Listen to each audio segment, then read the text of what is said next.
Hello everyone, welcome back to my channel వైస్కే legal awareness. నేను మీ శైలజ అడ్వకేట్. అయితే ఈ అమ్మాయి అన్నది ఎన్ని రకాల కేసులు పెట్టగలుగుతుంది, అయితే వాటి నుంచి ఎలా బయటపడాలి, అబ్బాయికి ఎలాంటి అవకాశాలు ఉన్నాయి, అలాంటివన్నీ తెలుసుకోండి. రీసెంట్గా మనకు ఒక అతను సూసైడ్ సాఫ్ట్వేర్ అతను సూసైడ్ చేసుకున్నాడు. ఈ కేసుల వలన భరించలేక, టార్చర్ భరించలేక అని మనం న్యూస్లలో వింటూనే ఉన్నాం. సూసైడ్ అన్నది మార్గం కాదండి. లా గురించి అవగాహన పెంచుకోండి. లా గురించి తెలుసుకుంటే మీకు ఇలాంటివి ఆలోచనలు రావు. మనకి ఎలాంటి సెక్షన్స్ ఉన్నాయి, మనం ఏం చేయగలుగుతాం, ఏ కేసెస్ వేస్తే దాని నుంచి ఎలా ఎస్కేప్ అవ్వాలి అనేది మీకు ఒక మంచి అడ్వకేట్ని కలిస్తే డెఫినెట్గా మిమ్మల్ని గైడ్ చేస్తారు. అనవసరమైన ఆలోచనలు చేసుకొని అనవసరంగా ప్రాణాలు తీసుకోకండి. ఈ సూసైడ్ అలాంటిది మార్గం కాదు. మనం ఎలా దాన్ని లీడ్ చేయాలి, లైఫ్ని, మనకు వచ్చిన ప్రాబ్లమ్స్ని ఎలా సాల్వ్ చేసుకోవాలి అన్నది తెలుసుకోవాలి తప్ప దాని నుంచి మనం పారిపోకూడదు, సమస్య నుంచి పారిపోకూడదు.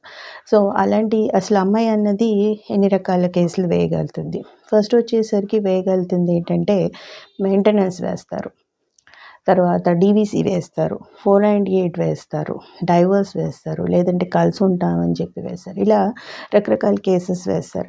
అయితే ఈ అమ్మాయి అనేది వేసింది మనం ఎలా ఎస్కేప్ అవ్వాలి. 498 కేసు ఉందనుకోండి, దాని నుంచి ఎలా ఎస్కేప్ అవ్వాలంటే ఈ 498 అన్నది 7 years లోపలే వేసుకోవచ్చు అనమాట. పెళ్ళైన 7 years దాటితే ఈ సెక్షన్ ప్రకారం వేసుకోవడానికి ఉండదు. సో అదొకటి మనకి ఛాన్స్ ఉంది కదండి. 7 years జాగ్రత్తగా ఉంటే అసలు ఏ గొడవలు ఉండవు. లేదు నిజంగానే వచ్చే ఆ గొడవలు, కేసెస్ పెట్టారు అన్నప్పుడు, కేసెస్ పెడుతున్నారు, ఇంట్లో కొంచెం గడబడ జరుగుతుంది అన్నప్పుడు దానికి తగ్గట్టు మనము ఎలాంటి ప్రికాషనరీ మెజర్స్ తీసుకోవాలి, ముందస్తు జాగ్రత్తలు ఏం తీసుకోవాలి. అమ్మాయి మన మీద కంప్లైంట్ చేస్తుందంటే యాంటిసిపేటరీ పిల్ తీసుకొని పెట్టుకోవడం, లేదంటే ముందే పోలీస్ వాళ్ళకి వెళ్ళి మనం ఇన్ఫార్మ్ చేయడం, ఇట్లాంటివన్నీ చేసుకోవచ్చు. అయితే లా అన్నది ఓన్లీ ప్రత్యేకంగా అమ్మాయిలకి మాత్రమే అన్నది చేసింది కాదండి. లా గురించి తెలిసిన వాళ్ళు ఎవరు ఇలా మాట్లాడరు.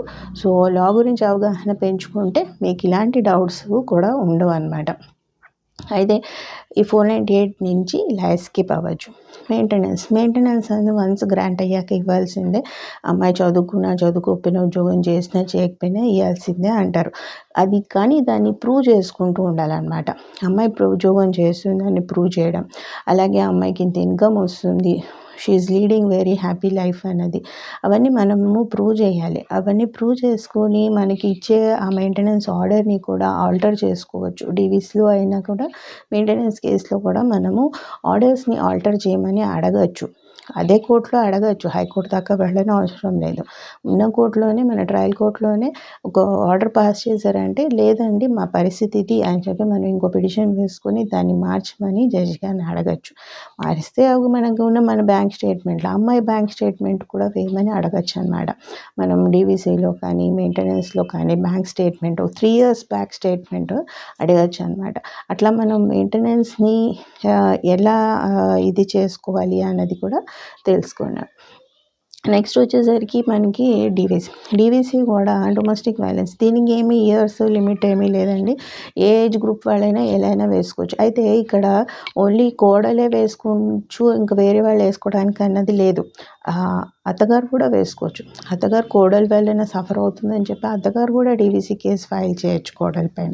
సో ఇట్లా మనకి డొమెస్టిక్ వైలెన్స్ అన్నది ఓన్లీ ఇంటికి వచ్చిన కోడలే ఫేస్ చేస్తుంది అన్నది కాదండి. ఇంట్లో ఎవరు డొమెస్టిక్ వైలెన్స్ ఫేస్ చేసినా, ఎవరి నుంచి ఎవరు ఫేస్ చేసినా, ఒక తండ్రి పిల్లల్ని ఇబ్బంది పెడుతున్నారు అనుకోండి, వాళ్ళు కూడా డొమెస్టిక్ వైలెన్స్ కేసు వేసుకోవచ్చు.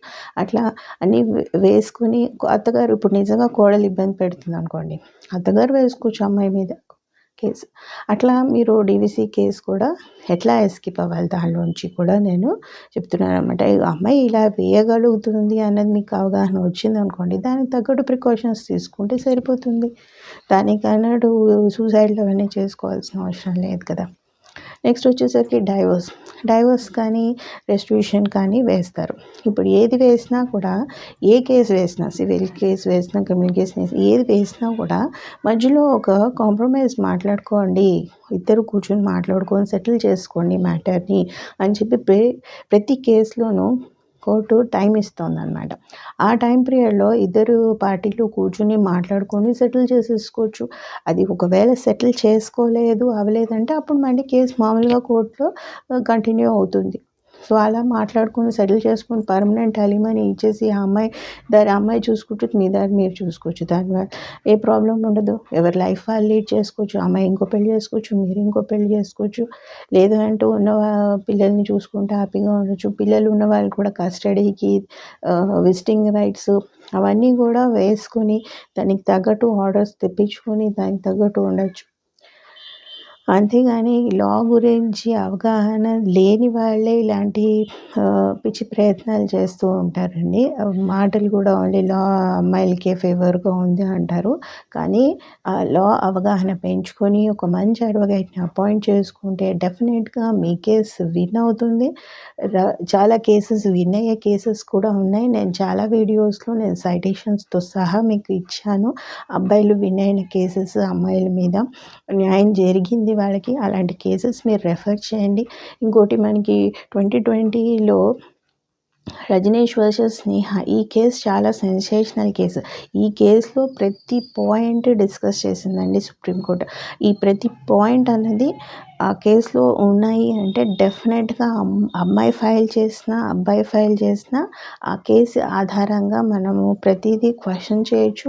దానికి తగ్గట్టు డాక్యుమెంట్స్ సబ్మిట్ చేయమని చెప్పి కోర్టు అడుగుతుంది.